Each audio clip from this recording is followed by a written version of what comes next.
Welcome back to Heritage Cafe. We have our February menu for you. We're going to do a little bit of, we'll call it African inspired cuisine. Is that fair? I think that's very fair.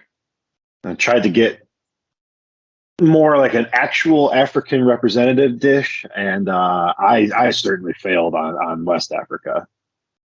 Well, I had North Africa and kept sliding into Mediterranean cuisine.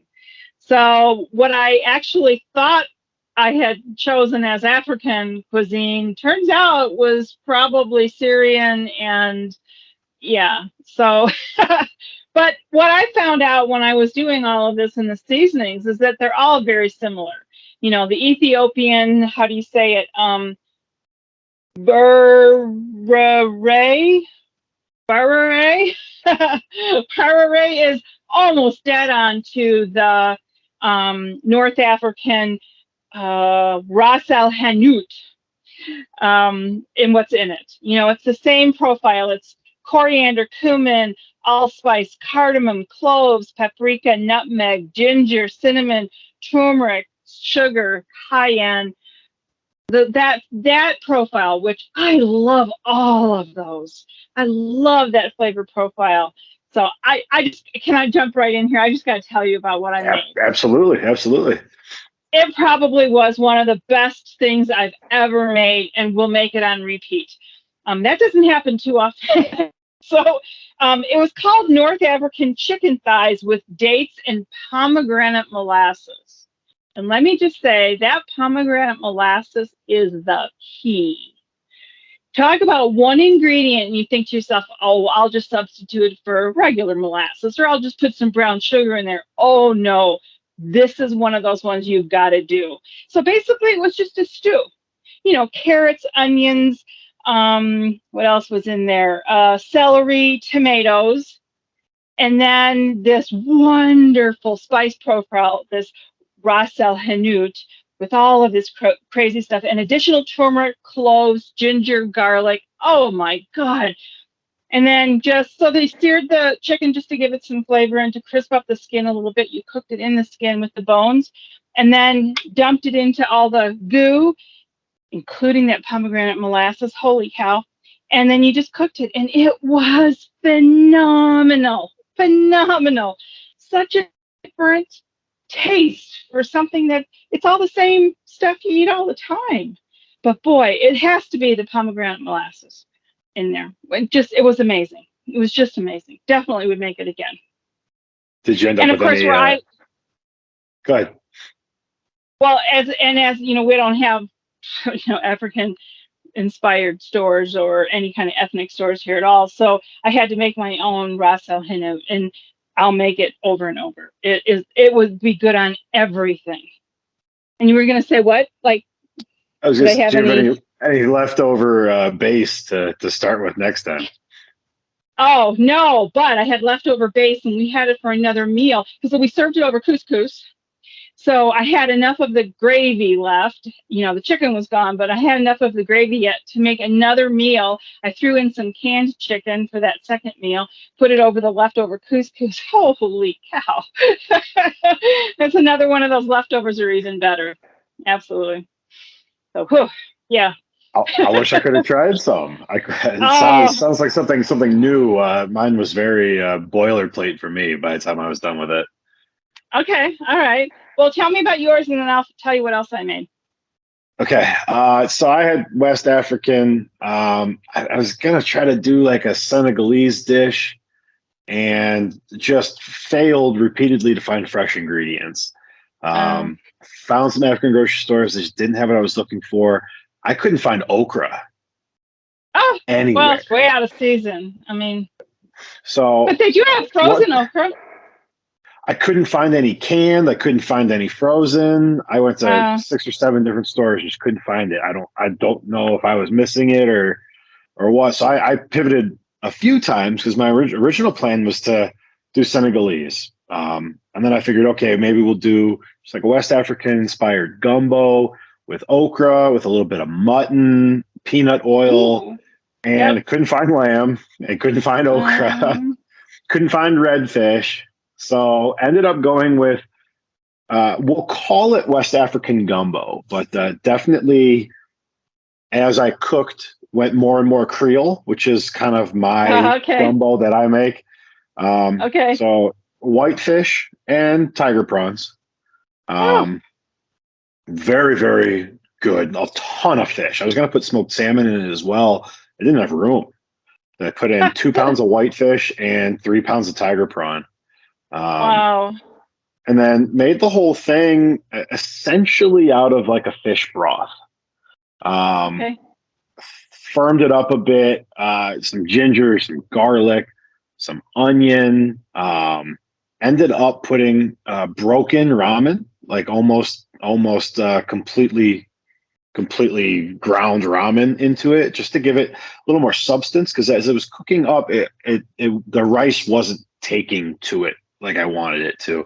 So I had rice and ramen noodles in it for starches, kind of just to soak up everything. And as I tasted it, it just wasn't there, and it just wasn't what I expected. It was too fishy, like overpowering, like shrimp taste. So it ended up way too spicy. Because as I cooked and experimented, that's where it went for me, was more spice. So I started with some ground cumin, and then like put some smoked Tabasco in there, and then ended up putting some chili lime rub in because I couldn't get the flavor profile right. I couldn't hit that chili lime rub is one of my favorites. It's from like Weber, or one of the big barbecue places. It's just like one of their in-house brand. Really, really good. So I had it fresh. It was very passable, I guess. I won't say very, very good. It was a bad Creole gumbo. Okay. Because it wasn't supposed to be a Creole gumbo. The fish was all really good. I cooked the fish really, really well, and it kept really well. I have 3 containers of it in the freezer because I made way too much. And there's a big Tupperware container in the fridge. I would never end up creating this dish again because I don't think I could recreate this dish. I have saved my Senegalese inspired red fish gumbo recipe that I wanted to make. I'll give that another chance down the road. But God, this was a fail for me. It was not good enough for what I expect from my gumbo. So it's uninspired and disappointing from that angle. Yeah. Isn't it interesting? And here's the ecologist in me that's going to like jump out here. But when you eat fresh, when you eat seasonally, and you can find the right foods, things are amazing. If you've ever, for our listeners, if you have ever tried a dish and it was just flat, it's possible that the ingredients you were using were not fresh and not seasonal. Like you could have gotten okra maybe somewhere, but it wouldn't have been the same as if you had okra in August, right? Or July when okra comes due, right? And same thing with fish. People who live close to the land live close to the seasons, and they eat what's seasonal, and it's spiced and it's created just for that. So it's interesting when you try to cook out of the season, what happens. I couldn't even find, oh Jesus, I'm going to show my level of education here. Filet. It's a gumbo replacement for okra. Oh. I think it's filet powder, File. Huh. That sounds but right. I couldn't find that either. So I'm not sure. Well, now welcome to my world of limited grocery options. And you have to move. You can't cook what you want. You have to cook what you've got. But here's another thing that I made. I'm sorry. Go ahead. No, go by all means. I'm just really excited this month because the stuff I made was just out of this world. The next thing I made was called muhammara. And basically it's red pepper dip, smoked red pepper dip. All right. It's red peppers, walnuts, EVOO, breadcrumbs, pomegranate molasses, woohoo, the star of this month's show, and Aleppo pepper. Now, I didn't have any Aleppo pepper, So I used paprika and cayenne. And the recipe called for even more cayenne, and I did not do that. And it was exceptional. I would make it again for everyday snack and mid-afternoon snack. It was so good. In fact, I have red peppers on my grocery list for this week again because it would be good as a sandwich spread. It would be good as a dip. It would be good mixed with pasta. It was amazing. And really, the only fat in it was the olive oil, which is not that big a deal, and the fat from the walnuts, which is a good fat. So yeah, it was a win also. Yeah. Definitely a win. And well, then, it sounds like we'll have to share those recipes. Yeah, absolutely. But you know what I realized? I really gravitate towards like appetizers. Like in the this it's called Meze, I think, that instead of tapas, right? Mm. It's called Meze, and it's just a buffet of like appetizers. And so I find myself always gravitating towards those types of foods. It must be because I like to eat with my hands. Um, the other thing I made, which I didn't, again, Mediterranean inspired, Israeli inspired tabbouleh, right? You know what tabbouleh is? So it's barley and parsley, tomatoes. I think sometimes there's cucumbers in there. Well, this was the northern kind of African inspired version of it. It was supposed to be made with Kamut, which is some kind of an ancient grain, and I couldn't find that. I guess Bob's Red Mill has it, but I couldn't find it. So I used just bulgur wheat, but it's made with sour cherries instead of tomatoes. So it's got the parsley base, and just like a tabbouleh, except it's got sweet, the sour cherries, and they're just bam. You know, it's kind of like the dates in that chicken dish that I made. It's just such a subtle, earthy sweetness. It doesn't hit you over the head like this is something sweet, but it just kind of sneaks in underneath and makes it slide down so easy. So that was an amazing one too. That and filling, very filling. But I'll definitely make that again also. Well, it sounds like I need to be more selective with my recipes so that I can find some of these good ones. I've been in a bit of a rut here. My last couple have not been great. Well, you know, it's all about those ingredients and finding the ingredients you get. And I have to say, I am really, really, I don't want to say lucky because I did it on purpose, but I had really developed a good pantry of things. So like the pomegranate molasses, obviously I didn't have that. I ordered that off of Amazon. But I have a recipe now to try to make it myself. So maybe I'll do that. Pomegranates aren't usually my friends, but maybe I'll try that. So it was good. It was really good. I had a good month. Good. Well, we'll have to drop at least your recipes in the description here. I won't even bother with mine. Maybe once I make it and it actually works, but we have something to share this month. Oh, absolutely. We have restructured a little bit. We are no longer going to be doing a March live show. So we can decide right here, right now on the air. Do we still want to do Mexican seafood? I'm going to say yes.